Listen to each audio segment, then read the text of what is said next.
Introvertendo, um podcast onde autistas conversam. Olá para você que escuta o podcast Introvertendo, essa mídia que une pessoas neurotípicas e neurodiversas para destruir, mas também para te consolar em seus sonhos. Meu nome é Thiago Abreu. Meu nome é Luca Nolasco e nós vamos falar sobre masculinidade tóxica. Você vai entender o conceito, vai ver algumas questões aplicadas não só ao universo social, mas também ao fenômeno do autismo. E também vai ter seu espaço livre para mandar e-mails, mensagens nas nossas redes sociais. Nosso Facebook é Introvertendo, facebook.com/introvertendo. Você pode achar a gente no Twitter também, que é o nick Introvertendo.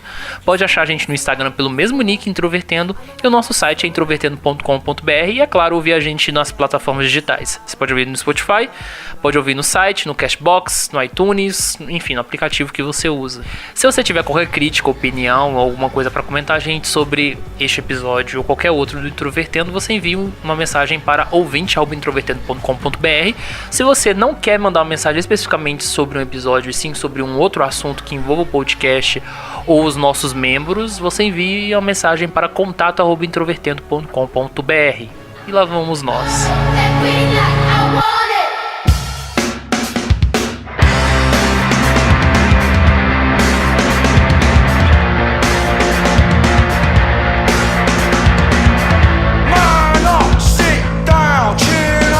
Bom, Thiago, vamos começar aqui para definir para os ouvintes o que é masculinidade tóxica, porque eu acho que é um tema muito segmentado, muitas pessoas podem sequer ter ouvido falar. O que você definiria como masculinidade tóxica? Eu diria que masculinidade tóxica é um termo que a gente usa para uma série de comportamentos, às vezes até tomados como instintivos socialmente, que são, digamos assim, o patamar de alcance de masculinidade, de símbolo da expressão, né, masculina, de virilidade do homem na sociedade, e que na verdade é um monte de bobagens que só pioram a saúde mental e física, né, das pessoas, e ainda os faz ter comportamentos às vezes violentos com relação a outras pessoas, tanto quanto homens quanto mulheres. E é uma definição que vem muito da questão dos estudos feministas, né? E que agora, pelo menos alguns movimentos, e principalmente homens, eu vejo esse tema muito comum em alguns países da Europa, por exemplo, o Reino Unido, mas aqui no Brasil ainda é um negócio que as pessoas ainda não falam muito. Sim, exemplos de masculinidade tóxica que você pode ver é quando desde o início da criação de uma criança, caso seja um garoto, você ouve comentários como não pode chorar, como você tem que ser forte, tem que como é que eles falam? Se fulaninho te desrespeitar na escola, você tem que bater nele, porque se não bater nele, você vai apanhar quando chegar em casa. Atitudes assim acabam sendo enraizadas na cabeça da criança e tornam ela um indivíduo que é prejudicial socialmente aos outros, porque ninguém gosta, ninguém se sente muito bem próximo de uma pessoa que é violenta, assim, que tem como o cerne atitudes de ser violento, de ser truculento e grosso, porque para ser homem você não precisa ser isso, e para ser masculino também não precisa disso. Só que na visão de muitas pessoas precisa, e isso acaba sendo tóxico socialmente. Tem mais algum outro exemplo que você citaria? Eu acho que a masculinidade tóxica, ela é de certa forma uma rejeição a qualquer elemento feminino. Então qualquer tipo de comportamento feito por homens, por pessoas que se identificam com o gênero masculino, que seja associado ao feminino, é imensamente rejeitado e visto como uma forma negativa, uma forma inferior, como se qualquer tipo de comportamento tido como feminino, ou seja, diretamente relacionado a mulheres, fossem inferiores a qualquer questão masculina. Eu não diria só feminino, como diria qualquer comportamento visto como de fraco ou fraqueza, que infelizmente muitas pessoas acabam associando ao feminino, que é algo completamente errôneo e tosco. Mas você vê isso quando as pessoas associam que mulheres são fracas, mulheres choram muito, e você como homem não pode chorar, você não pode ser fraco, não pode ter emoções. Sendo que isso não são atitudes nem restritas a mulheres, muito menos restritas a pessoas fracas. Não é algo assim. Inclusive, se a gente for parar pra pensar sobre essa questão, por exemplo, das lágrimas, de demonstrar sofrimento ou a fraqueza, a gente tem que lembrar que os índices de suicídio, eles são muito maiores em homens, psicopatia muito maior do que em homens, e de uma série de coisas, de debilidades e fraquezas que mostram que, no fim das contas, a saúde dos homens fica muito mais afetada nesse sentido. Então, tem uma coisa que, inclusive, não tem ainda conclusões médicas e da comunidade científica fechadas.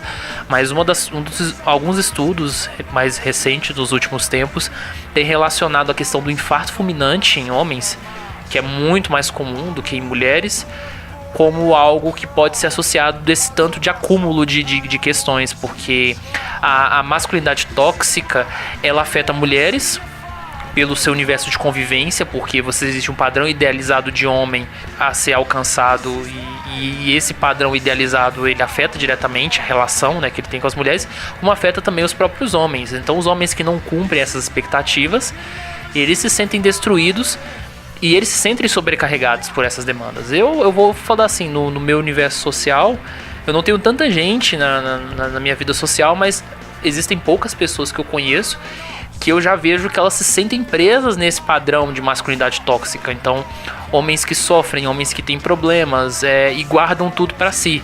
E aí você vê que a pessoa não tá aguentando a carga, mas a pessoa não se abre, a pessoa não procura ajuda. Inclusive, se você falar pra um homem pra fazer terapia, eles geralmente tem homem que surta, né? Fala assim, coisa de mulher e etc. Então, tudo que é relacionado a essa questão mais de sensibilidade acaba sendo associado ao feminino como se fosse algo pior ou como se fosse algo ruim. E não, por isso exatamente a questão da masculinidade não envolve só uma questão social, uma questão de academia, de universidade, que as pessoas acham que está distante da vida. É uma questão de saúde, e saúde a qualidade de vida é um padrão que todos devem ter e devem alcançar, porque é importante. Um caso que eu acho que é o mais emblemático, pelo menos um dos que mais representam, é a franquia Os Mercenários. E o Terry Crews participando delas, pelo menos nos primeiros filmes. Depois ele desistiu por conta exatamente disso. Onde a franquia representa exatamente aqueles homens brucutus, grandes, que nunca se emocionam com nada, que o único trabalho deles é matar gente e ser machão. E inclusive o papel do Terry Crews é exatamente isso, sendo que ele, na vida real, é uma pessoa que ele conversa com fãs, ele basicamente é o contrário desse estereótipo, é uma pessoa delicada, que é extremamente sensível.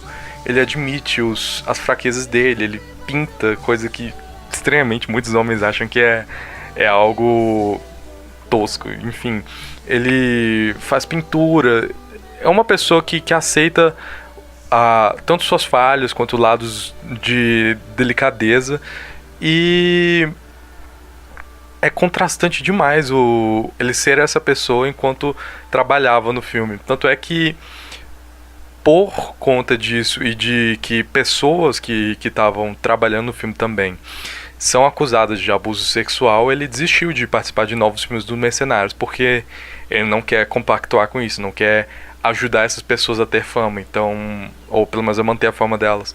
Então ele desistiu completamente de ter o dinheiro dele nisso, porque não quer compactuar. Acho que ele é uma pessoa que representa muito bem o que é assumir o seu aspecto tóxico e tentar mudar isso. Falando até desse aspecto tóxico, ele já deu várias entrevistas falando que ele era viciado em pornografia e que ele não conseguia deixar isso, e era uma vergonha muito grande para ele, porque ele via como, além de ser uma coisa que perpetua o abuso que muitas mulheres sofrem, é algo que não era justificável ele ficar vendo, porque simplesmente não tem sentido. Ele tem uma esposa, ele tem qualquer coisa pro lado sexual dele ser satisfeito, e ainda assim ele não conseguia largar. Então ele admitiu isso, ele tentou mudar, conseguiu, e hoje em dia ele é uma das vozes mais proeminentes na questão do antipornografia, porque ele vê como algo que perpetua características de abuso, não necessariamente a pessoa ir lá e estuprar, mas aspectos do abuso na sociedade, onde você trata a mulher como sempre quer transar contigo, porque ela é safada, não sei o quê. Coisa que não é assim, isso é só um estereótipo. Outro caso de masculinidade tóxica na cultura popular, pra mim, é uma figura bastante controversa, que é o John Lennon. E o John Lennon, tirando essas questões polêmicas muito claras na vida e obra dele, você percebe que ele era um tipo de pessoa na época dos Beatles, com relação à expressão de sentimentos dele. E à medida que ele foi se aproximando da morte, ele foi se tornando uma pessoa mais maleável com relação a isso. Um caso muito emblemático ocorre em 68, quando eles estão produzindo o álbum Branco, né, que é o antepenúltimo álbum dos Beatles, da sequência principal. E ele faz uma música chamada Good Night, que é feita pro filho dele, o Julian. E aí, essa música específica, ele não canta essa faixa, mesmo sendo uma música feita pro filho.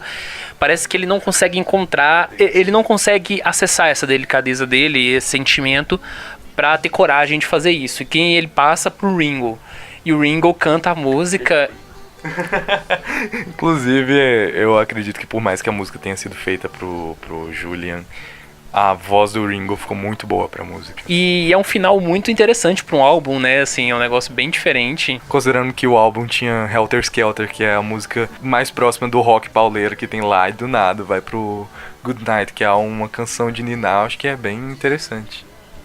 Sim, e aí quando você aproxima ao longo do tempo, você vê que quando ele tem aquele processo que ele sai do meio da música e vira uma pessoa de casa e tudo mais, e ele fica com o tempo só pra conviver com a Yoko e criar o segundo filho dele, que é o Sen, ele começa a ter uma observação diferente disso. Tanto é que a última entrevista dele em vida, que ele deu pra Rolling Stone, antes dele ser assassinado, ele fala basicamente sobre isso, sobre o processo que ele teve de sair desse aspecto e que ele estava mudando. Ele falou mesmo durante a entrevista que ele estava nesse processo de mudança, e que a própria observação da importância da Yoko na vida dele, né, não só como uma pessoa que constrói relação, mas como mulher, também estava mudando a concepção dele com relação a isso.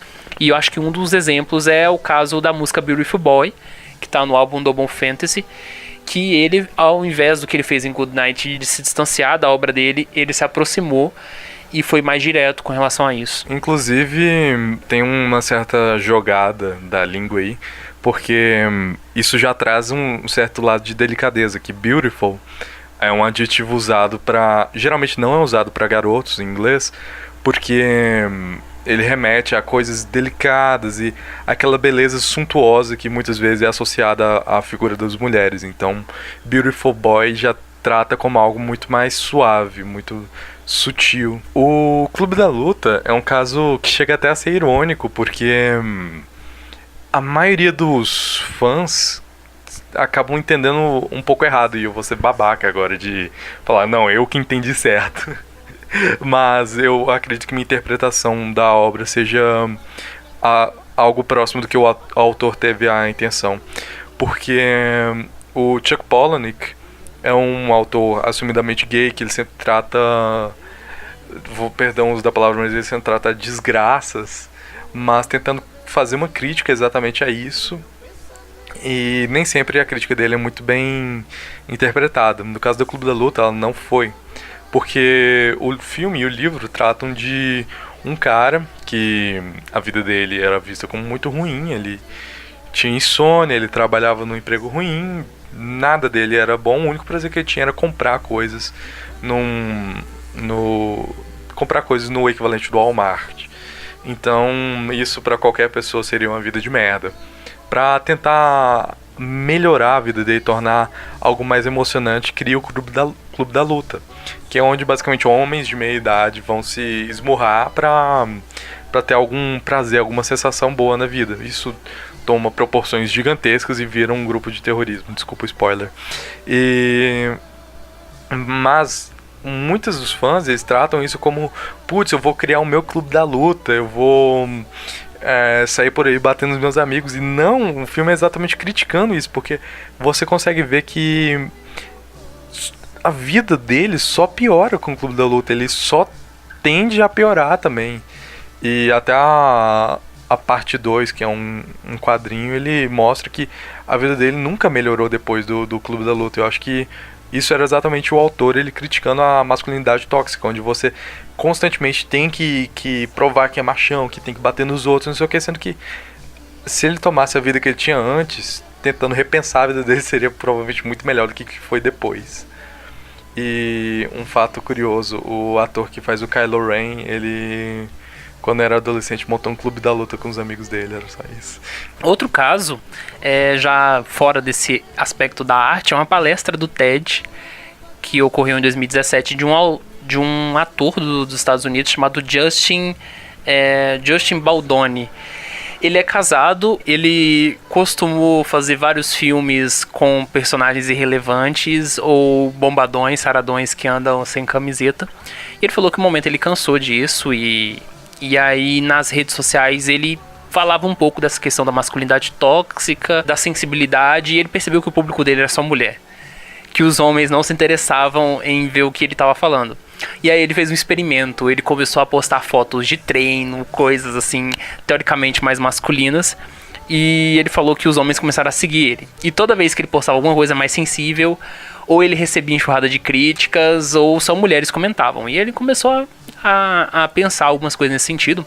E aí teve um caso emblemático, que ele postou uma foto dele com a esposa e eu acho que com um filho. E aí uma seguidora dele marcou o namorado na foto. E aí ele respondeu ela dizendo assim: para de me marcar nessas coisas gay. E aí o próprio Justin foi conversar com o próprio cara, perguntando: por que a foto minha com a minha esposa e com meu filho é uma coisa gay, sabe?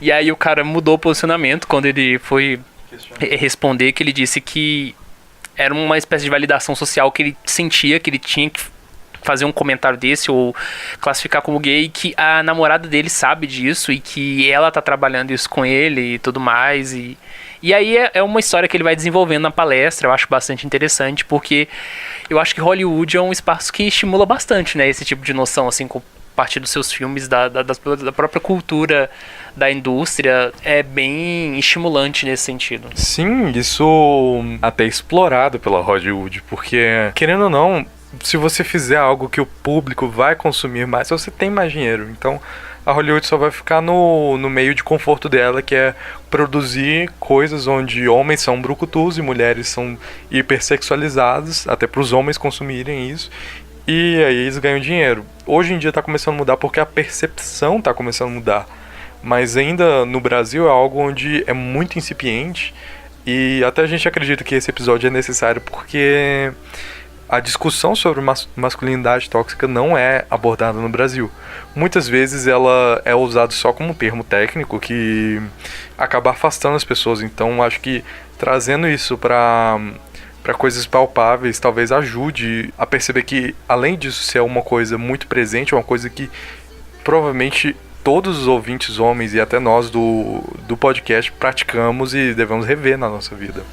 Saiu recentemente, talvez se você estiver escutando depois você não chegue a ter noção disso, o comercial da Gillette. Caso você não conheça, talvez vale procurar, tem até legendado.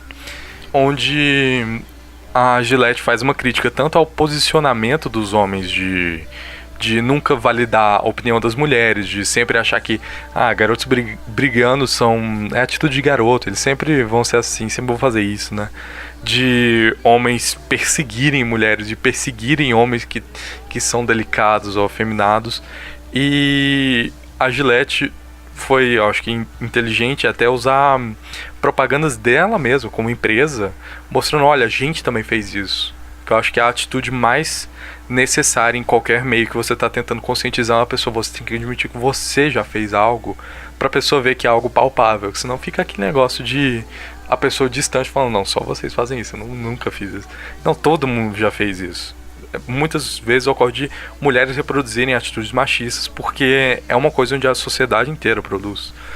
O comercial traz também clipes de homens tentando, como o próprio Terry Crews disse no comercial, tentando tornar outros homens mais credíveis por meio de simplesmente tratarem as mulheres melhor, porque tem como mudar esse tratamento que os homens dão. Mas foi um comercial extremamente mal recebido. Óbvio que no meio mais progressista foi bem recebido e tudo mais, mas isso era um meio minoritário. A maioria das pessoas viu isso como ultrajante, porque como que você vai tratar um homem como esse monstro do comercial, não sei o que, sendo que, bom, os homens geralmente são caricatos como no comercial, isso é algo infeliz e algo verdadeiro. Então, eu acredito que, pelo menos para um primeiro contato, que muita gente teve um primeiro contato com esse tipo de mídia afirmativa só agora, para um primeiro contato foi muito bom, porque assim que a pessoa se naturalizar, talvez ela consiga ter alguma noção de que isso não é legal e tentar parar, mesmo que ela mesma não admita. Outro exemplo na cultura popular, e aqui a gente vai continuar falando de vários, é que existe uma parceria que ocorreu em janeiro de 2018, que eu achei muito interessante do ponto de vista de polêmica, embora sejam dois artistas que eu não acompanho.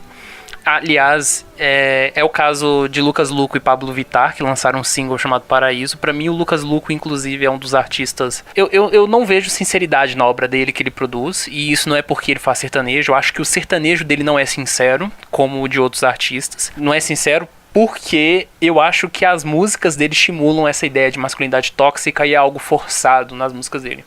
E aí, quando ele fez esse single com Pablo Vittar, toda essa estereotipia que ocorreu sempre nas músicas dele, voltou-se contra ele, porque aí ele fez um clipe que é todo sensual e tudo mais, e isso pegou mal pra ele por causa do que Pablo Vittar é, né, drag queen e tudo mais.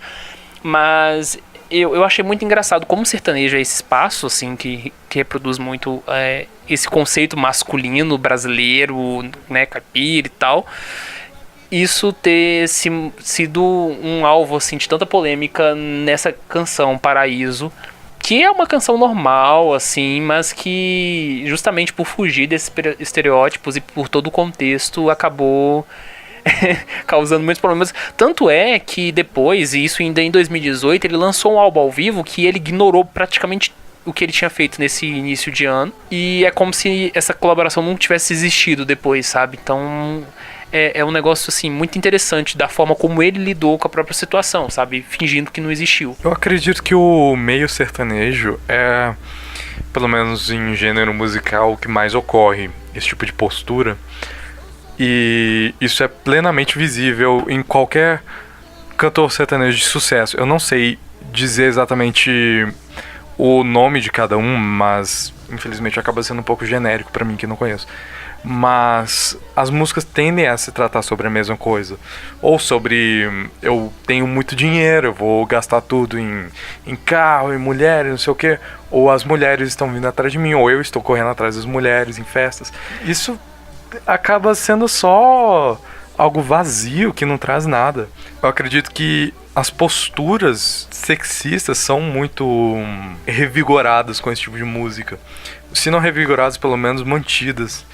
E o que é bem difícil, porque a minha afirmação de que esse é o gênero musical mais machista no Brasil atualmente vem em cima de que, cara, nós temos o rock atual, e o rock atual não é exatamente o gênero musical mais receptivo com mulheres, ou com homossexuais, ou com qualquer outra coisa que fuja do padrão homem, hétero e cis. Então dá pra ter algum escopo de como é que o sertanejo é atualmente.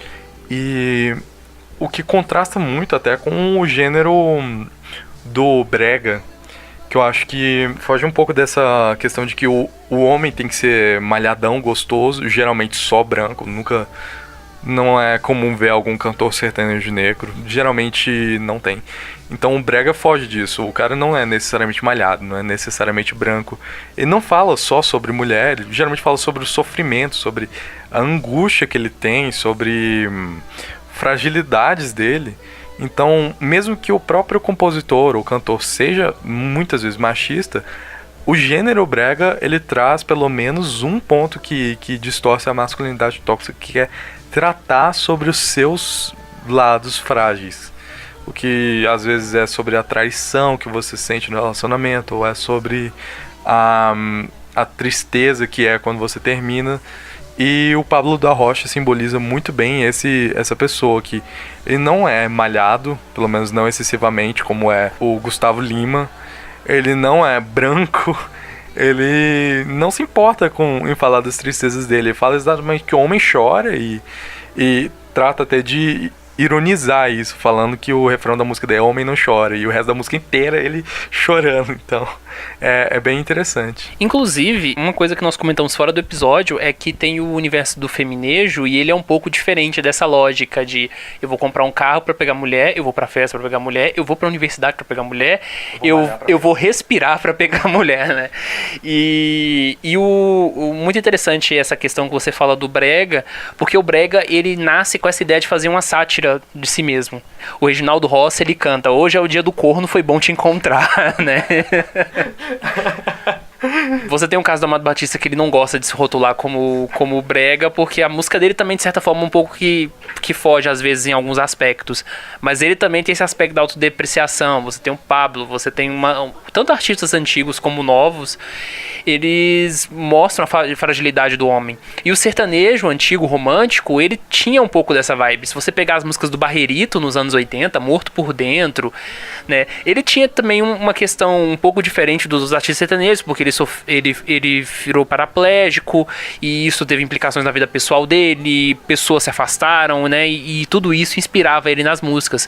Mas nesse aspecto, o homem do sertanejo romântico dos anos 90 era muito mais frágil do que o homem que vinha desse contexto. E aí eu acho que só tem pouquíssimos casos de dupla sertaneja que tentam fugir um pouco disso. Você tem Zé Neto e Cristiano, que tem essa ironia que vem do brega e tudo mais, mas no geral é um padrão bem Gustavo Lima, assim, né, de vou pra balada, pegar mulher e tudo mais. Algo que traz um ar diferente, que ventila isso, é o feminejo, que é a onda recente de cantoras femininas no... Cantoras femininas enfim, de cantoras no sertanejo, que por mais que elas geralmente são temas parecidos, só que tratam sobre coisas diferentes. Por exemplo, acho que a Maiara e Maraísa tratam sobre a dor de corno fodida que é, e não sei o que. E isso é uma coisa que elas trazem, não é? Elas não estão cantando sobre pegar macho. E não que haja problema em cantar sobre pegar macho, mas quando você trata isso como um comércio, e quando esse tipo de música incentiva homens a tratar mulheres mal, ou mulheres a tratar homens mal, não é necessariamente o tipo de coisa que eu acho que deveria ser apoiado. E chegou num ponto absurdo onde, em 2016, um grupo lançou uma música que foi, ainda bem, extremamente mal recebida, que ele falou que ia vazar os nudes da mulher e não sei o que, em vingança, em que não tem pra que essa música ter sido feita que não seja simplesmente diminuir o valor da mulher, porque não tem uma inspiração musical por trás, simplesmente eu vou vazar seus nudes porque você não me satisfaz mais. É algo tosco, que é basicamente o movimento sertanejo masculino atual, culminando num ponto seria isso, e que eu acho que as mulheres no sertanejo conseguiram, pelo menos um pouco, trazer uma renovação para esse meio. Isso, se a gente comparar também com outros gêneros, as relações são bem diferentes. O funk, por exemplo, é uma questão em estruturação. Você tem muitas músicas, objetificação, mas ao mesmo tempo o funk, por ser esse gênero em estruturação, ele tem muitas intérpretes, muitas cantoras que inclusive ironizam os homens que não fazem, que não são boas pessoas. Por exemplo, você tem MC Maiara, a MC Carol, inclusive, tem uma música chamada Propaganda Enganosa, que ela ironiza o corpo do homem, que também já vai para um outro problema, mas que dá a resposta. Você tem a MC Rebeca, que canta Cai de Boca, sabe? Que é uma música escrita pela Ludmilla. Você tem MC Mirella, que usou o termo do Poxa Crush pra fazer uma música totalmente diferente. Então, o funk tem disso. E o rock também tem um certo antagonismo, porque se você pegar o rock dos anos 80, aquele rock farofa, Whitesnake, Van Halen, Bon Jovi, é um negócio muito sexual. Mas o rock dos anos 90 é o Radiohead, que é o desgraçamento mental, que é o homem frágil, né? Então, se você pegar Radiohead, todas aquelas bandas Radiohead, Coldplay, se a gente pegar o próprio cenário britânico, Main Street Preachers, Travis, são bandas em que todas falam de fragilidade ou de alguma coisa muito específica mesmo. E pra fechar esse bloco, eu queria apresentar uma música que a gente até tocou de background aqui, que é sobre uma banda britânica que atualmente é uma das bandas mais respeitadas. Eles inclusive foram indicados ao Brit Awards 2019 como um dos melhores atos britânicos, chamada Idols, que são caras de média de 30 anos, que é uma banda punk que não é autodestrutiva como a maioria das bandas punk. E um dos temas que eles abordaram no último disco deles, em 2018, chamado Joy as an Act of Resistance, é a questão da masculinidade tóxica e dos sentimentos. O vocalista, o Joey, ele perdeu a mãe em 2017 e em 2018 a primeira filha dele nasceu natimorta. E aí ele vai falando, desconstruindo algumas coisas dessas ideias de masculinidade. E a própria banda, né, com a agressividade que eles têm uma posição de amor no palco muito diferente, porque eles entram no palco se beijando, e a própria performance deles no palco, você vê uma ironia com relação à agressividade deles. E eles têm uma música nesse último disco chamado Samaritans, que tem uns versos aqui no final que eu acho muito interessante, que é basicamente: eu sou um homem de verdade, um menino, e eu choro, e eu me amo, e eu só quero tentar. É por isso que você nunca vê seu pai chorar. E aí vem alguns versos no final que é: eu beijei um garoto e eu gostei. Um homem acima, senta-se, queixo pra cima, aquelas coisas de você, né, se padronizar. Fecha a boca, não chore, beba, não lamente. E aí no final ele vai perguntando várias vezes: por que disso, por que disso, por que disso, por que disso? E a música acaba mais ou menos aí. Então eu acho que é uma música bastante interessante. É uma das faixas do disco que trabalha um pouco com essa ideia. E esse disco foi muito bem recebido pela crítica. É considerado um dos melhores álbuns de 2018.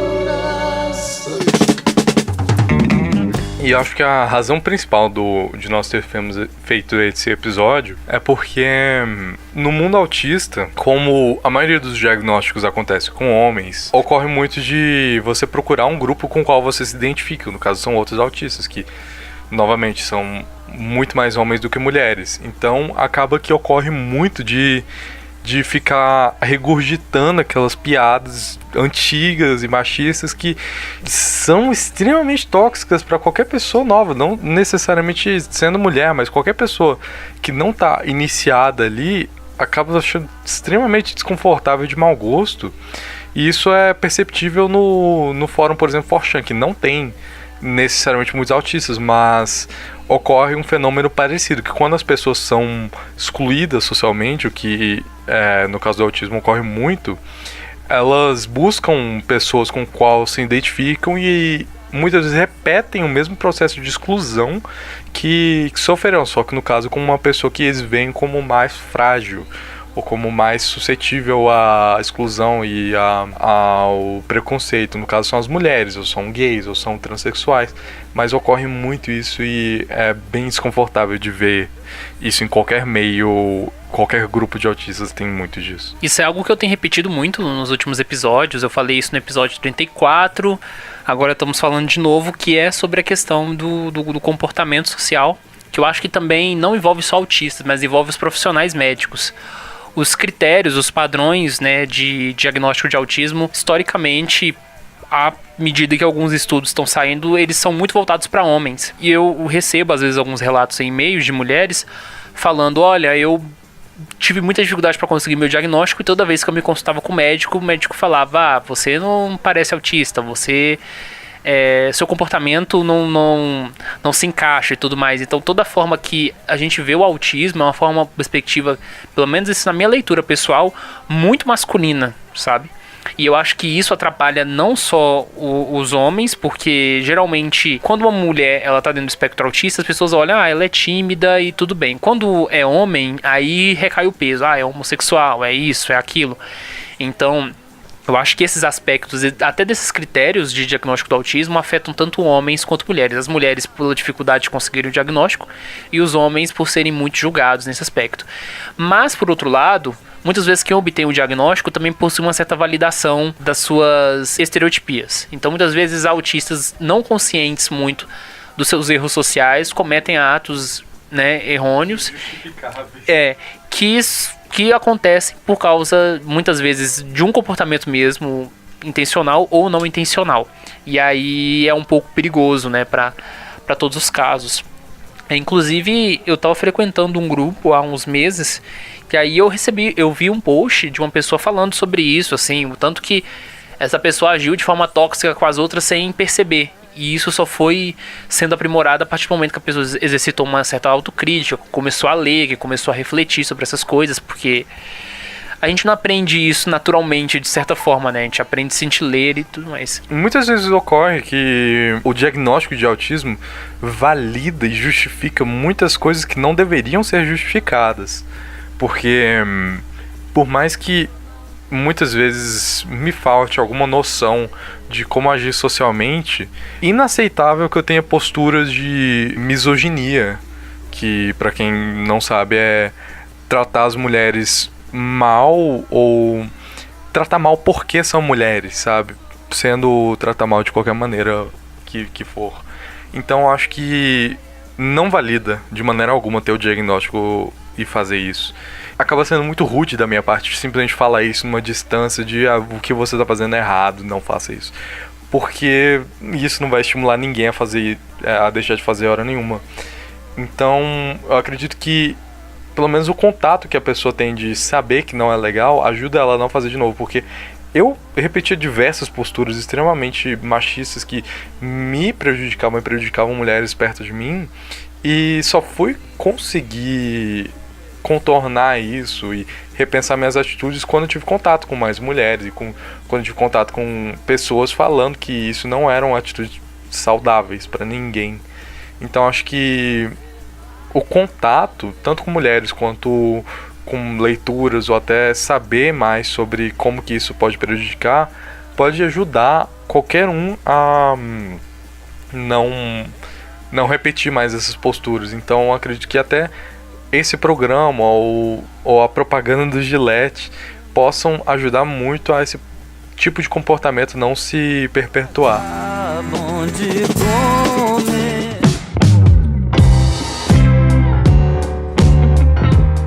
Olá pessoal, mais uma vez estamos aqui com esse quadro de leituras e avisos e tudo mais. Queria inicialmente agradecer a vocês pelos feedbacks nos últimos episódios. Nós recebemos alguns comentários sobre as vinhetas de abertura. Algumas pessoas falando que sentiam saudades da vinheta antiga, outras pessoas falando que foi ótima a mudança porque era desconfortável.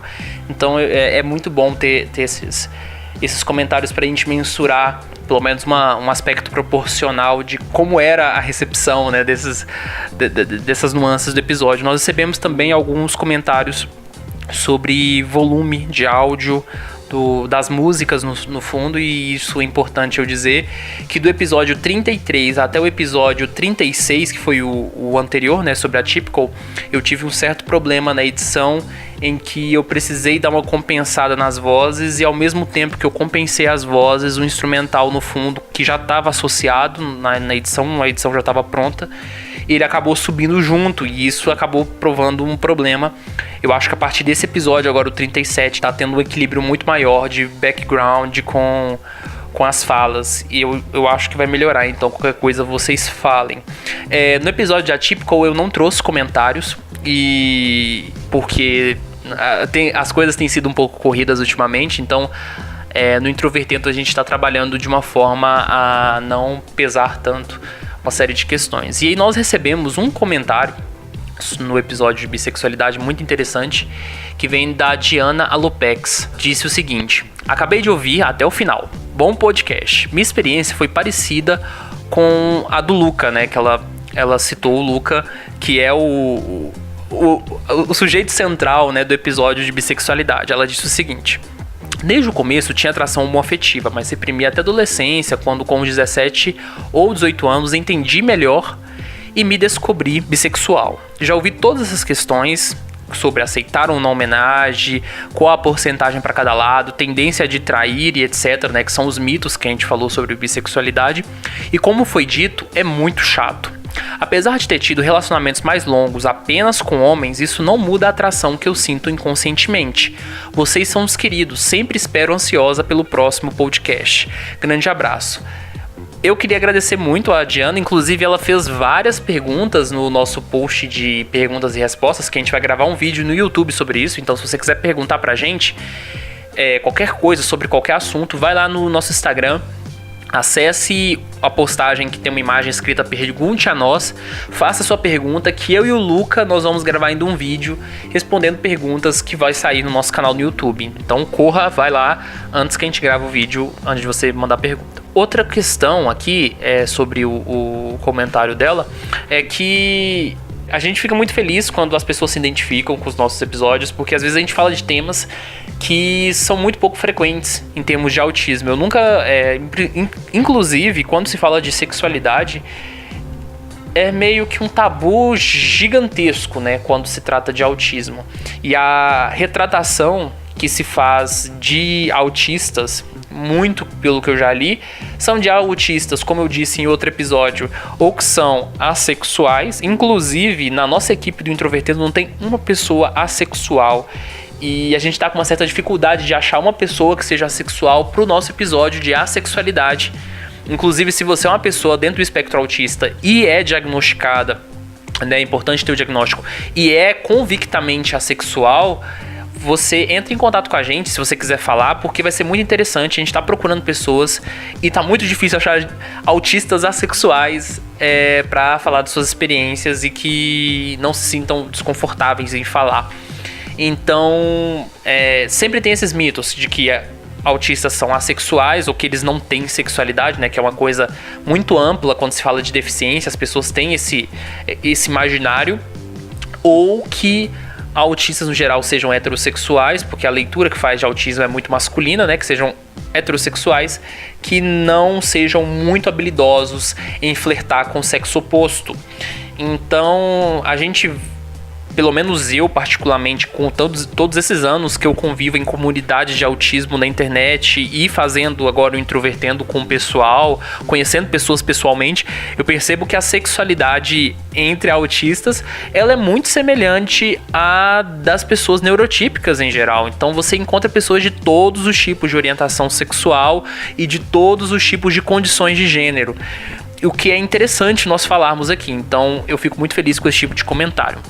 E nós lançamos também no episódio 36 uma discussão sobre a série Atypical, que é um negócio que o pessoal já queria fazer há um certo tempo. Eu achei a ideia maravilhosa, a gente acabou executando, com a participação do Paulo e da Thaís. E nós recebemos um comentário da Érica Ribeiro, que também é podcaster, e o nome do podcast dela se chama SAD no Ar, ou SAD no Ar. Então vocês procuram, porque é bastante interessante a gente apoiar outros podcasts e, enfim, ela fez um comentário aqui no Introvertendo falando o seguinte: gostei do bate-papo e também odeio o que fazem com a mãe, que é sobre o desenvolvimento da personagem da mãe do Sam na série Atypical, que na minha leitura particular e de outras pessoas, né, que eu conheço, que estão dentro do espectro e estão fora do espectro, é uma abordagem bastante machista, do ponto de vista de que a mãe faz tudo pelo filho e a série depois constrói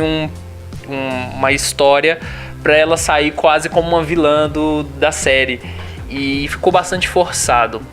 E nós publicamos também na sexta passada uma imagem sobre a colação de grau que eu tive na Universidade Federal de Goiás, de graduação em jornalismo, e lá estiveram 3 pessoas do Introvertendo, que é o Luca, a namorada dele, que é a Mariana, o Marcos, que tá um tempo aí sem gravar com a gente, mas um dia ele volta, e o Otávio, que também está presente aí de tempos em tempos com a gente. Eles estiveram lá para prestigiar os eventos, estava com outros amigos também, mas essa imagem especificamente de pessoas do Introvertendo tá nas redes do Introvertendo, e fiquei bastante feliz com a recepção de vocês. Muito obrigado pelas felicitações. Nesta quinta-feira, ou seja, ontem, eu estive em Tatuí, no interior de São Paulo, para poder participar do TED que ocorreu lá. Ocorreu uma palestra, foi bastante legal, e em breve, quem sabe, eu falo sobre isso. Quando o material sair, a gente fala um pouco aqui no Introvertendo. Por isso, justamente por causa dessas correrias de viagens, eu posso demorar um pouco para responder e-mails, se vocês mandarem, ou coisas assim, mas a gente vai acompanhar isso tudo e vai ser bastante interessante. Em breve também eu vou falar sobre um evento que vai ocorrer no Rio de Janeiro no final de março, E, enfim, vocês verão em nossas redes, então fiquem de olho que vai ser bastante legal. Um abraço e até mais.